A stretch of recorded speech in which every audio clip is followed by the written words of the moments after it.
自由 Live Show，今日同大家見面啊，歡迎大家收睇。講下47人案啦，終於有首批嘅被告咧就獲釋啦嚇，毛孟靜、郭家麒、譚文豪同埋范國威。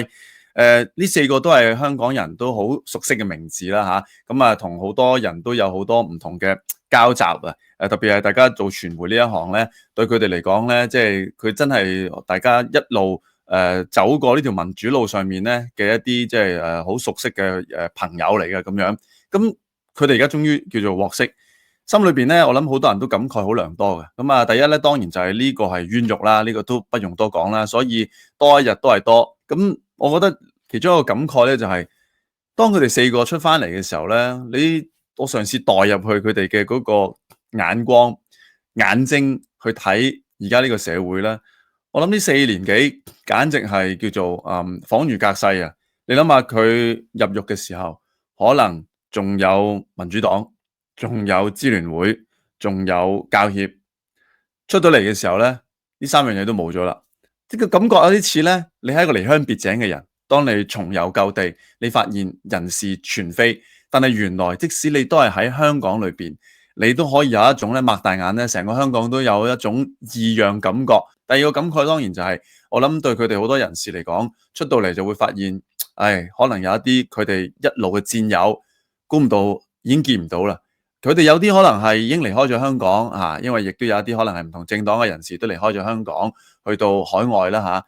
呢個都仲算係即係大家可以有機會去通訊，仲可以接觸。咁但係有啲就唔係生離啦，而係死別，係咪？譬如你諗下邵家臻，佢就已經離開咗啦。咁我諗對佢哋呢幾位人士嚟講，一出到去，突然間就發現短短幾年陰陽相隔。即係你從呢個角度睇咧，唔單止係冇咗4年嘅光陰啦，你再加埋而家呢一種即係物是人非，好多呢一啲咁樣嘅即係缺失啊，我覺得好似係一個即係斷層一樣啊。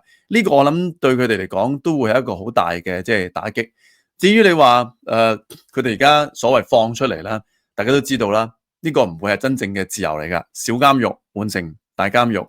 有人話佢就已經被剝奪咗終身參政嘅政治權利。其實你可以調翻轉諗啦，如果政府唔係用呢一個方法，所謂剝奪佢終身參政嘅政治權利，難道佢哋仲能夠有空間或者有呢個自由去繼續參政咩？嗱，我哋假設當佢哋4個人都仍然係滿腔呢一個嘅壯志，好想馬上我再幹一番事業。咁你望下而家嘅香港，頭先都話啦。政黨消失咗，公民黨冇咗啦，民主黨冇咗啦。咁你話啦，佢哋出到嚟嘅可以用啲乜嘢嘅組織，用啲咩渠道去繼續發聲咧？做呢啲所謂嘅工作咧？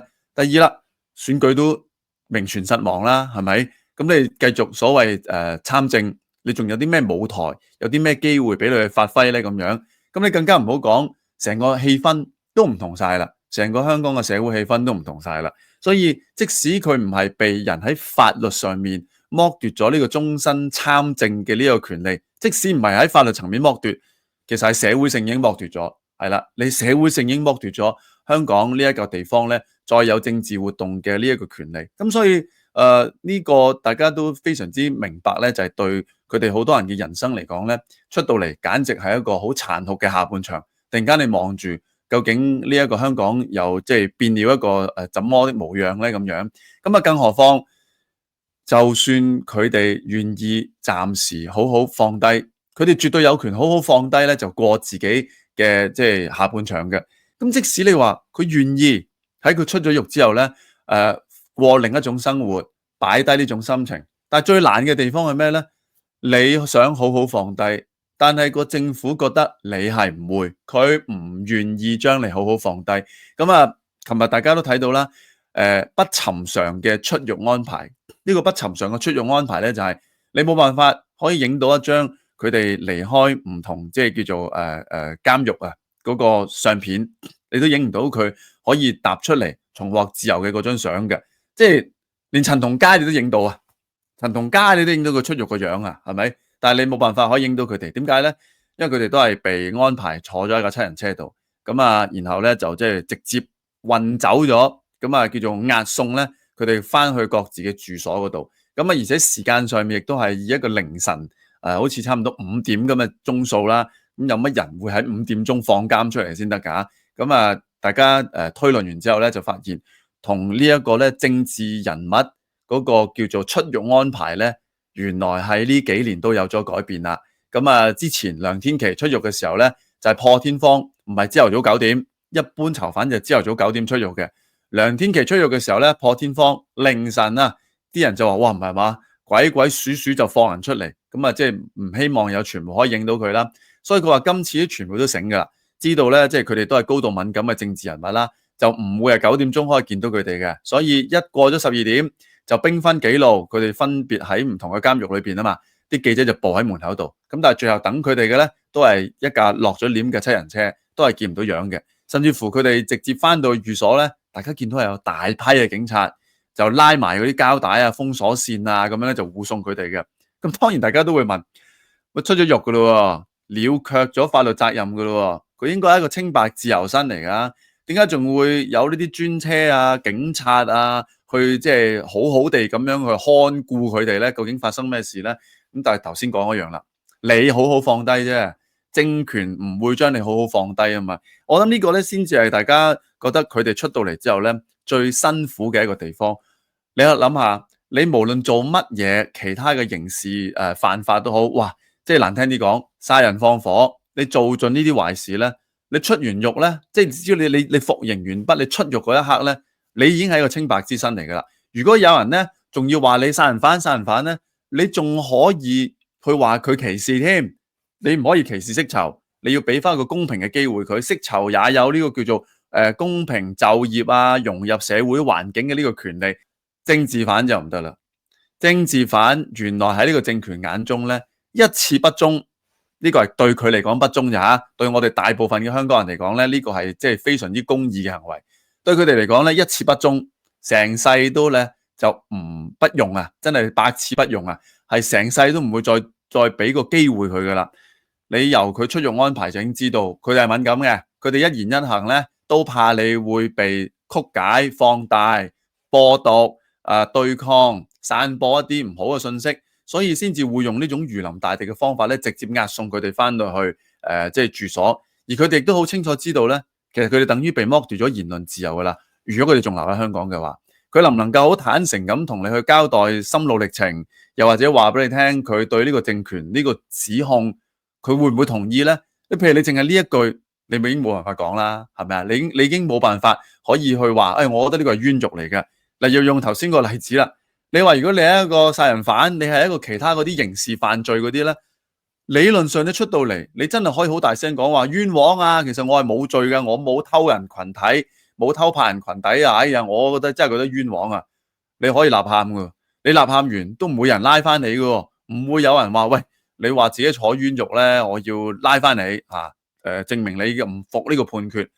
但如果政治犯就唔同啦，政治犯要出到嚟，佢只要講一句，我覺得呢個係冤獄嚟㗎，係啊，國安法對我哋唔公平，係啊，我哋根本冇錯，係啦，參選呢個係我哋基本嘅公民權利。政府而家呢個做法，之前拉咗我坐監呢個咧，係佢唔啱，可唔可以講呢啲說話咧？可唔可以作出呢啲感想咧？咁梗係唔得啦，因為喺而家國安法23條，任何一樣都能夠針對呢一啲訴諸內心嘅言行，就話你搞煽動、搞對抗，所謂軟對抗啊嘛。所以呢個係一個好大嘅悲哀咧，就係原來政治犯比起一般嘅呢啲刑事犯咧，佢嘅刑責同埋嗰個叫做規限咧更大更多，仲要不能夠受到公平嘅對待。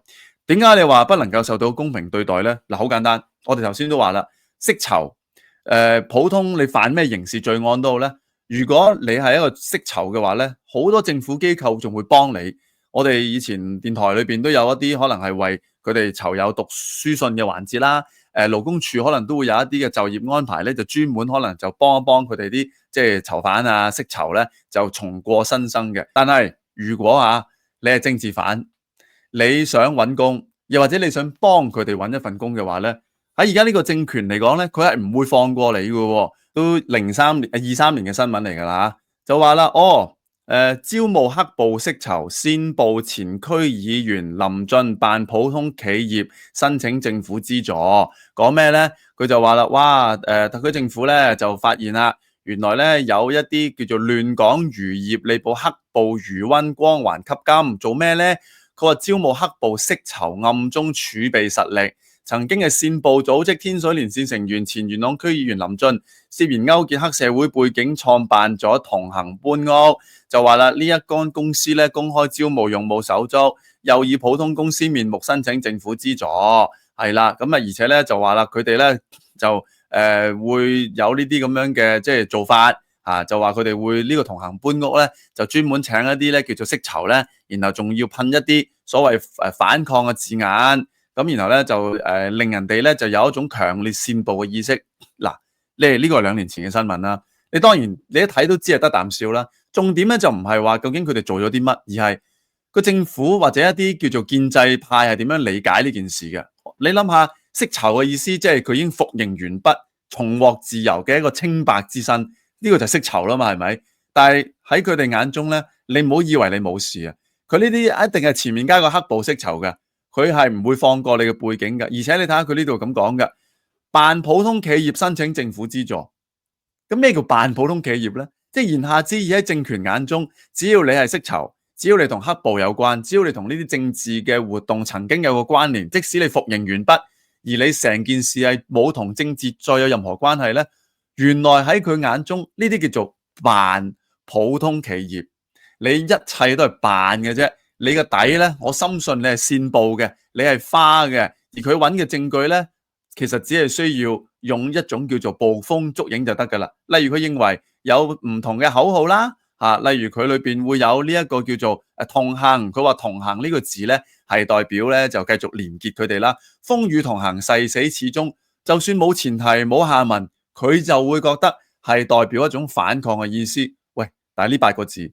你係一個好好嘅廣告標語嚟噶嘛？你將佢理解成為搬屋嘅人咧，同你風雨同行，無論幾大風幾大雨，我都可以幫你搬屋，都係得噶嘛。所以你會好明白咧，譬如呢一單新聞咧，即係點解攞翻出嚟同大家即係作為一個例子咧？原來喺政權眼中咧，你仍然係一個曾經犯過政治罪嘅人，你呢世你都唔會清白嘅。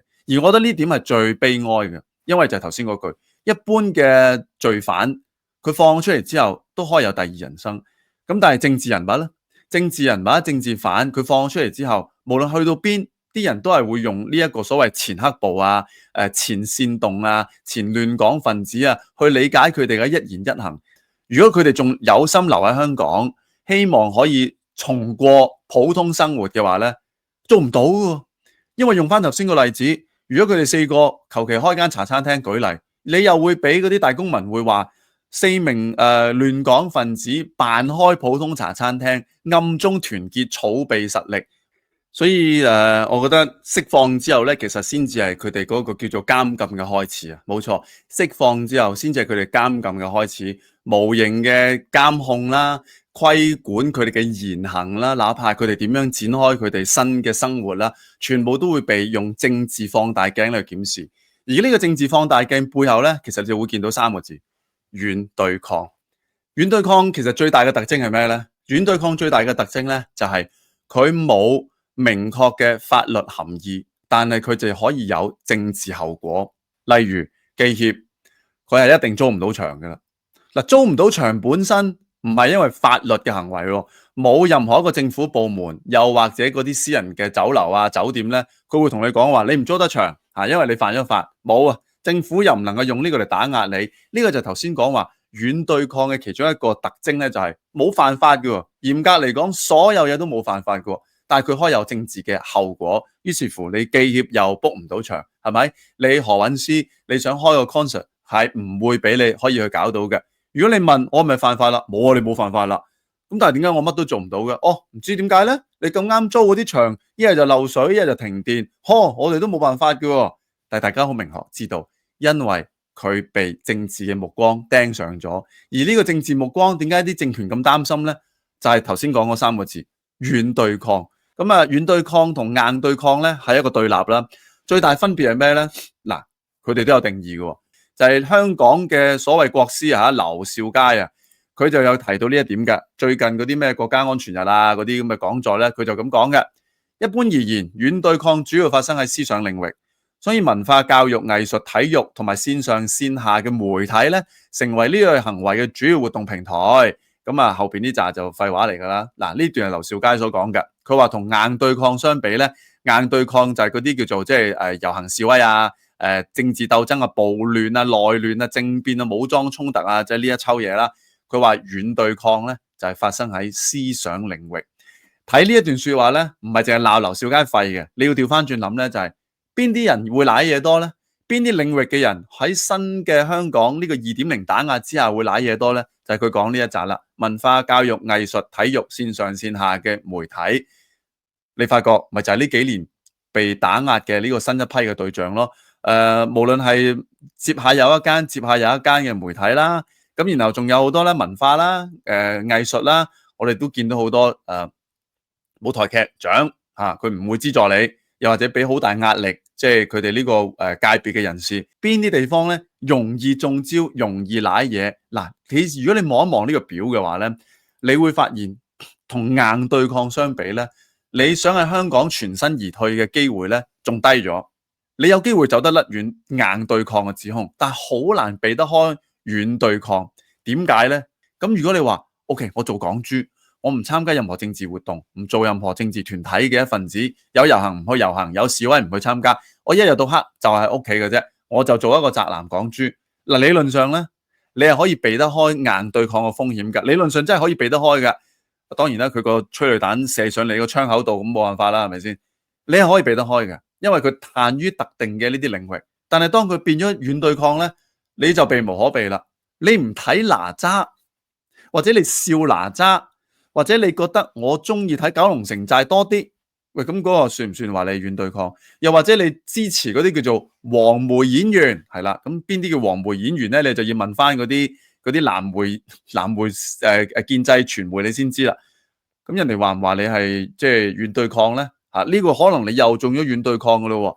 你淨係見到姜濤事件得罪熊貓、得罪王晶，佢嘅罪名最後係叫做煽動。同埋呢一個即係仇恨中央，即使冇人入佢罪都好，咁已經係可以俾人哋牽扯去到軟對抗嘅呢個政治犯法嘅層面裏邊。你話係咪幾無辜咧？即係話如果姜濤佢以後都唔着黑衫喺姜濤灣出現嘅話咧，佢避得開硬對抗，因為遊行示威啊嘛。咁我以後我唔喺嗰條街度有咩集會遊行我都唔出現啦。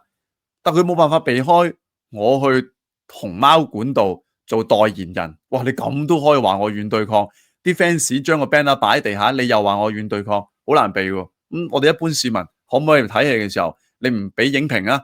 咁如果你俾影評嘅時候，你話哇破地獄真係好應景啊，好多地獄啊，香港好多地獄啊，喂，佢又可以話你軟對抗噶咯，無處不在。咁你聽歌咧，聽隻歌一陣間你又話意識上面又隱含呢個對抗嘅風險。朱銘嗰個黃雨衣雕塑已經好明顯就係文化藝術領域咧，就中咗劉兆佳所講嘅軟對抗，但係嗰個咧又突顯出軟對抗嘅另外一個叫做弊處咧，就係佢實在係太冇定義、太冇邊際範圍，連執法嗰個人佢都唔知點樣去判斷。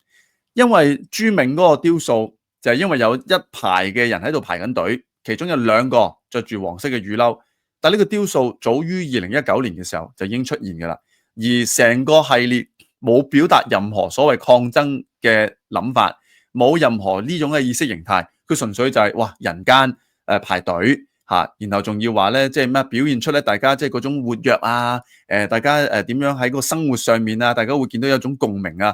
官方係咁樣介紹嘅，即係話呢個雕塑明明100%安全可靠，係咪先？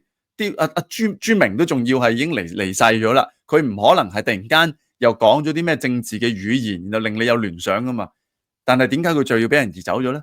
咁大家當然知道同黃雨褸有關啦。個問題就係黃雨褸佢要理解係同2019嘅黑暴有關。嗱，中間就真係好多個 step 啦，你就會可以想像到。黃雨褸會唔會俾人聯想啲咩？聯想啲咩？咧聯想2019年嘅黑暴，哇！但係條街好多黃色雨褸嘅喎，係咪全部都要禁先？嗰啲又唔使禁，但係呢2個就要禁喎。點解咧？即係因為佢擺咗喺度啊嘛，擺到咁點啊？擺喺度個個都望到，咁咁實望到噶啦，你望到可能就會聯想噶啦。嗱，就係呢個位開始衰啦。望到就會聯想，咁點解我望到人哋落雨嘅時候着住黃色雨褸，我又唔會聯想呢？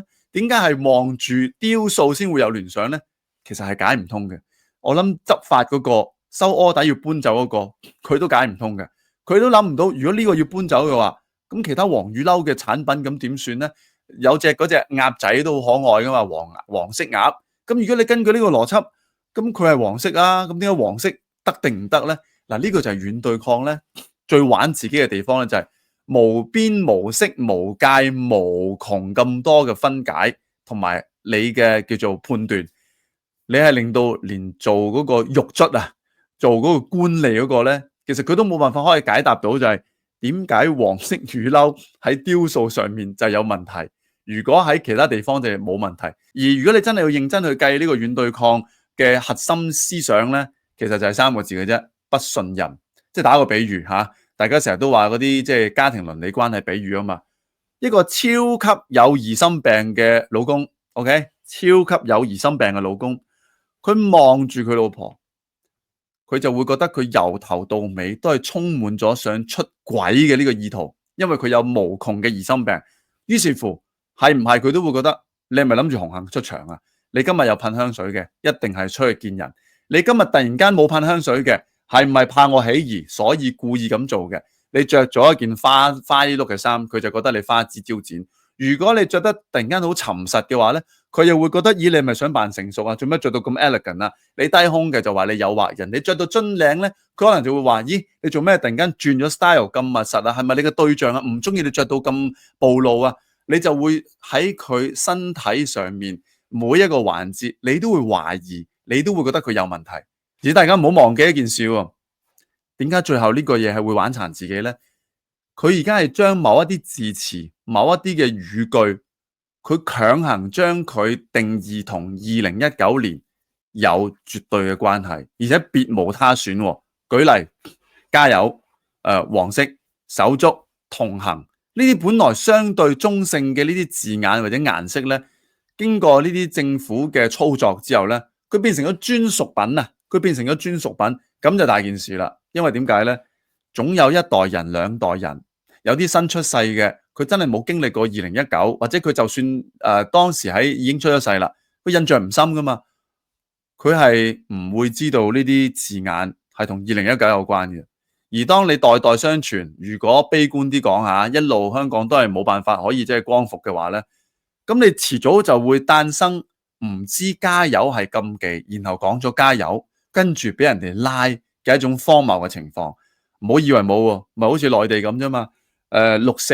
8964呢4個字對新一代嚟講，佢哋完全唔知代表咩意思，講咗可能就會中招。坦克造型，佢亦都唔知道原來喺長安大街曾經有坦克車出現過，鬼知啫，賣個坦克蛋糕就中招。香港會唔會都用呢個軟對抗嘅包圍之下，遲早都會誕生呢種咁荒謬嘅情況呢？